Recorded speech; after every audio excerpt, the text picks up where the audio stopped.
Bangladesh, professor doctor Mohammad Asadullah Ghalib হাফিজাহুল্লাহ, ওনার অফিসে আমি একদিন গেছিলাম। বহুদিন গেছি, বহুবার যাই। ওই সময় একটু বেশি যাওয়া হতো, এখন একটু ব্যস্ততার জন্য যাওয়া হয় না।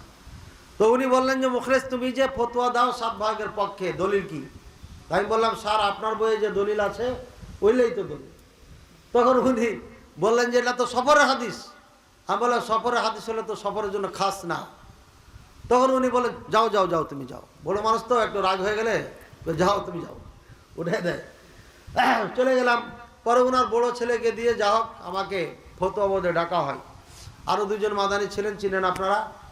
আমি প্রথমেই ছিলাম আবদুল্লাহ সাকিব ভাইয়ের পাশেই, আমাকে দিয়ে শুরু হলো। আমি বললাম, আমি যতটুকু গবেষণা করেছি 7 ভাগে কোরবানি জায়েজের পক্ষে ফতোয়া দিতে হবে, আর বিকল্প কোনো রাস্তা নাই। যদি কাউরে জানা থাকে আমাকে দিবেন।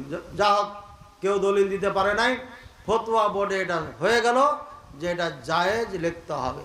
স্যারের বইয়ে লেখা হয়েছে, তারপরে আত্মাহারিক অনলাইন টিভিতে বলা হয়েছে, তারপরে খুতবায় বলা হয়েছে, সব জায়গায় এটা বলা হয়েছে জায়েজ আছে।